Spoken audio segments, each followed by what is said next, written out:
Hai gengs! Bagi kebanyakan orang, bagian paling menegangkan dari penerbangan mungkin hanya ketika pesawat mengalami turbulensi. Tapi di beberapa tempat di dunia justru proses mendaratnya yang bisa membuat penumpang menahan napas sejak jauh sebelum roda menyentuh landasan. Ada bandara yang runway-nya sangat pendek dan berakhir di tepi jurang, ada yang berada di tengah pegunungan sehingga pesawat harus bermanuver mengikuti lembah, sampai bandara yang terkenal dengan angin ekstrim yang bisa membuat pesawat terlihat terbang menyamping saat akan mendarat. Berikut ini 7 bandara paling ekstrim dan mengerikan di dunia.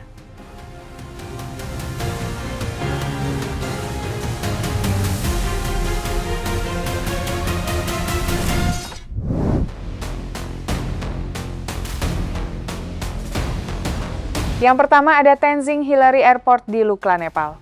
Bandara kecil ini sering disebut sebagai salah satu bandara paling menantang di dunia, dan lokasinya memang terlihat seperti tempat yang seharusnya tidak digunakan untuk mendaratkan pesawat. Bandara ini berada di kawasan pegunungan Himalaya pada ketinggian sekitar 2.800 meter di atas permukaan laut. Runway-nya hanya sekitar 527 meter, jauh lebih pendek dibanding runway bandara pada umumnya. Belum lagi permukaannya dibuat menanjak sehingga pilot harus mendarat dari satu arah dan lepas landas dari arah sebaliknya. Masalahnya, salah satu ujung runway langsung menghadap dinding pegunungan, sementara ujung lainnya berada di tepi lereng yang turun menuju lembah. Karena itu, ketika pesawat sudah melakukan pendekatan akhir, pilihan untuk membatalkan pendaratan menjadi sangat terbatas. Pilot harus benar-benar memastikan kecepatan, posisi dan sudut pesawat sudah tepat sejak awal. Kondisi cuaca di Lukla juga bisa berubah sangat cepat. Awan dan kabut dapat menutup pegunungan hanya dalam waktu singkat, sementara angin di kawasan lembah bisa membuat penerbangan semakin sulit.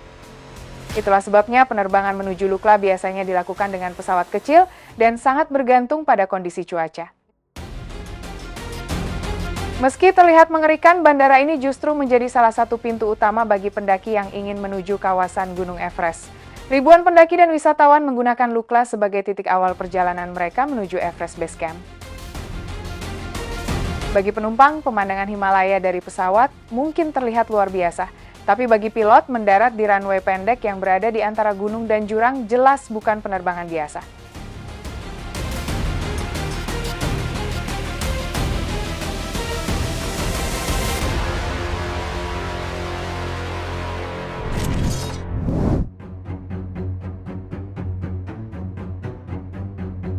Berikutnya ada Paro International Airport di Bhutan.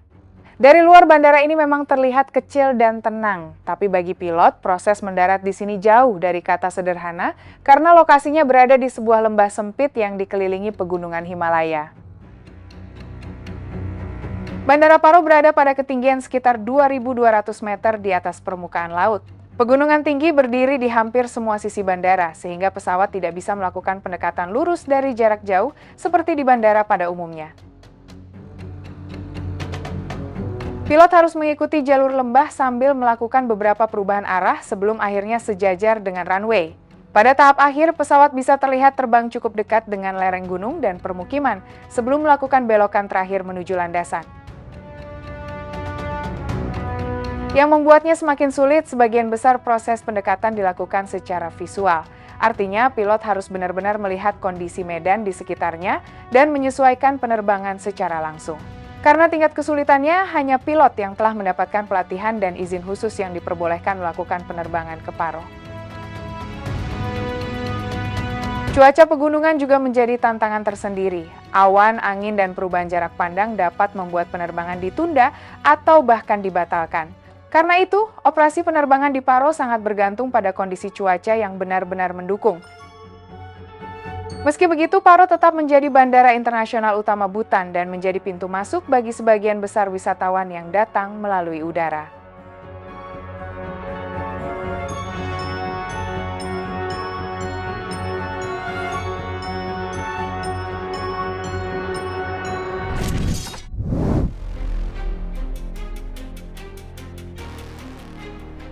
Selanjutnya ada Courchevel Altiport di Prancis. Bandara kecil ini berada di kawasan pegunungan Alpen dan terkenal karena memiliki salah satu runway paling tidak biasa di dunia. Panjang landasannya hanya sekitar 537 meter, tapi yang membuatnya jauh lebih ekstrim adalah kemiringannya. Sebagian runway memiliki tanjakan yang sangat curam, bahkan mencapai sekitar 18%. Dari kejauhan, landasan ini lebih mirip jalan menanjak di pegunungan dibanding sebuah tempat untuk mendaratkan pesawat. Kemiringan tersebut memang membantu memperlambat pesawat ketika mendarat dan membantu menambah kecepatan saat lepas landas menuruni runway. Tapi di sisi lain, pilot harus benar-benar menguasai karakter bandara ini karena ruang untuk melakukan kesalahan sangat kecil.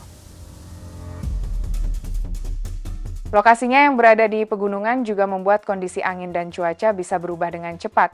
Salju, kabut, dan jarak pandang yang buruk bisa membuat penerbangan jauh lebih berbahaya. Karena itu, pilot yang ingin beroperasi di Courchevel membutuhkan kualifikasi khusus untuk penerbangan di kawasan pegunungan. Courchevel sendiri merupakan salah satu kawasan ski terkenal di Prancis. Bandara ini digunakan untuk membawa wisatawan langsung menuju resor-resor mewah di sekitarnya, sehingga pesawat kecil dan helikopter cukup sering terlihat beroperasi di sini.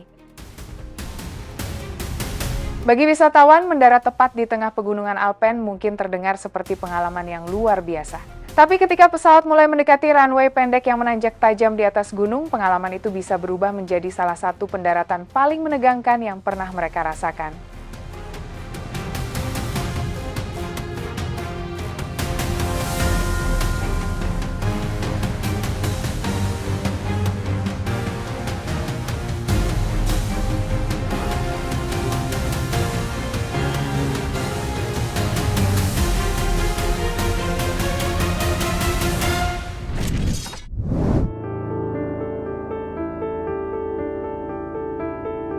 Berikutnya ada Juan Choe Yirausquin Airport di Pulau Saba, Karibia.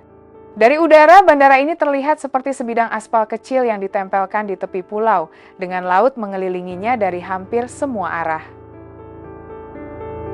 Bandara ini terkenal karena memiliki salah satu runway komersial terpendek di dunia, panjangnya hanya sekitar 400 meter.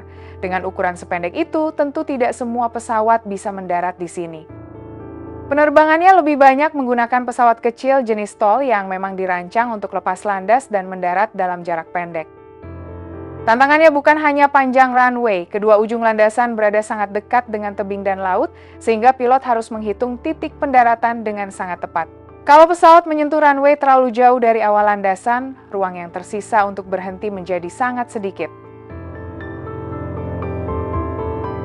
Ketika akan lepas landas, sensasinya juga tidak kalah ekstrim. Pesawat melaju di runway pendek, lalu hanya beberapa detik kemudian langsung meninggalkan ujung tebing dan terbang di atas laut.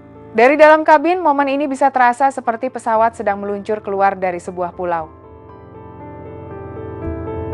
Pulau Saba sendiri memiliki medan yang curam dan bergunung-gunung. Karena itu, membangun bandara besar dengan runway panjang hampir tidak memungkinkan. Landasan kecil inilah yang akhirnya menjadi salah satu akses udara utama bagi penduduk dan wisatawan yang datang ke pulau tersebut.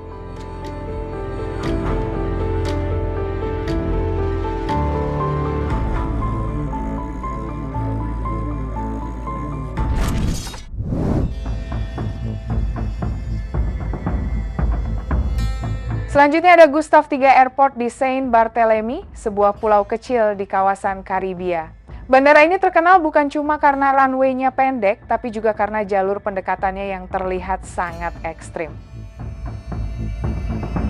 Sebelum menyentuh landasan, pesawat harus melewati sebuah bukit yang berada sangat dekat dengan ujung runway. Dari beberapa sudut, pesawat bahkan terlihat melintas hanya beberapa meter di atas jalan dan kendaraan sebelum langsung menukik menuju landasan. Runway di bandara ini panjangnya hanya sekitar 650 meter. Karena ukurannya terbatas, pesawat yang beroperasi di sini biasanya merupakan pesawat kecil yang mampu mendarat dan berhenti dalam jarak pendek. Tantangan terbesar bagi pilot adalah mengatur ketinggian dan kecepatan setelah melewati bukit tersebut. Setelah melewati punggung bukit, waktu untuk menstabilkan pesawat sebelum menyentuh runway sangat singkat. Kalau pendekatannya terlalu tinggi atau terlalu cepat, pilot harus segera memutuskan untuk membatalkan pendaratan. Ujung lain runway juga berada sangat dekat dengan pantai. Karena itu, proses lepas landas maupun mendarat di sini selalu memberikan pemandangan yang tidak biasa, baik bagi penumpang maupun orang-orang yang sedang berada di sekitar bandara. Meski pemandangannya terlihat seperti adegan film, pendaratan di Gustav III Airport dilakukan dengan prosedur yang ketat dan oleh pilot yang memang sudah terlatih untuk menghadapi karakter bandara ini. Tapi bagi penumpang yang melihat bukit semakin dekat dari jendela pesawat, pengalaman mendarat di sini tetap bisa terasa cukup mengerikan.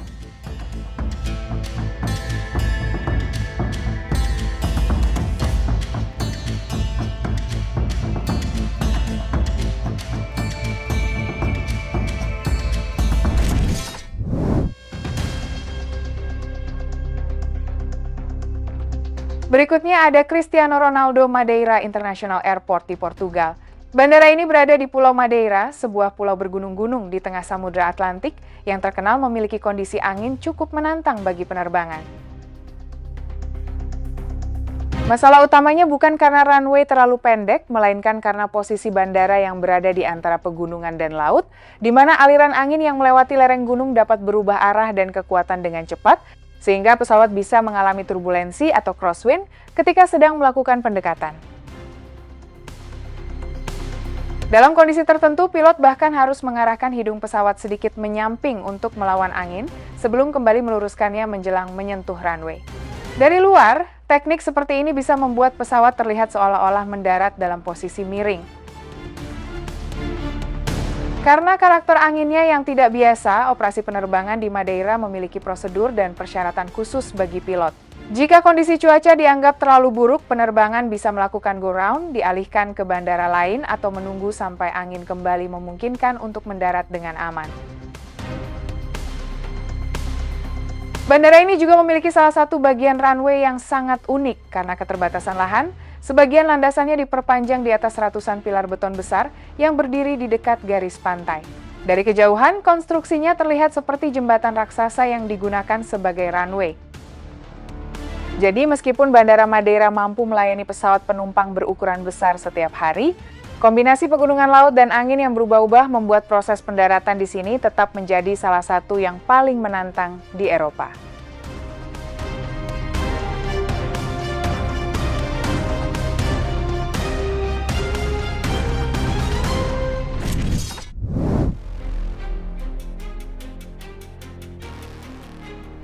Terakhir ada Princess Juliana International Airport di Saint Martin. Bandara ini sendiri terkenal bukan karena berada di pegunungan atau memiliki runway yang sangat pendek, tapi karena jalur pendekatannya melewati pantai dengan ketinggian yang terlihat sangat rendah. Ujung runway bandara ini berada sangat dekat dengan Maho Beach, akibatnya pesawat yang akan mendarat harus melintas tepat di atas pantai sebelum menyentuh landasan.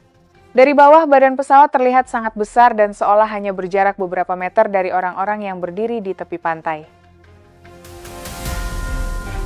Pemandangan inilah yang membuat Maho Beach menjadi salah satu spot paling terkenal bagi penggemar pesawat. Wisatawan sengaja datang untuk melihat pesawat penumpang melintas rendah di atas kepala mereka, bahkan beberapa pesawat berbadan besar juga pernah menjadi daya tarik utama di tempat ini. Meski terlihat ekstrim, jalur pendaratan tersebut merupakan bagian dari prosedur normal bandara. Pilot tetap mengikuti jalur pendekatan yang sudah ditentukan agar pesawat bisa menyentuh runway pada titik yang tepat. Bagian lepas landas juga tidak kalah menarik. Ketika pesawat menambah tenaga mesin di ujung runway, semburan jet bisa terasa sangat kuat di area belakang bandara. Karena itu terdapat papan peringatan yang melarang orang berdiri terlalu dekat dengan pagar saat pesawat sedang bersiap lepas landas. Bagi penumpang di dalam pesawat, mungkin pendaratan ini terasa seperti penerbangan biasa.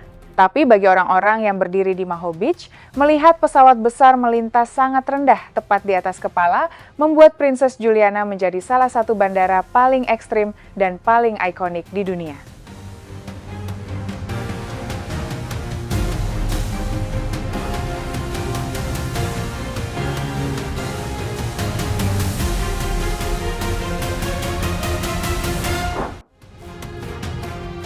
Itu dia, 7 bandara paling ekstrim dan mengerikan di dunia. Semoga informasi ini bermanfaat dan sampai jumpa di video menarik kita selanjutnya.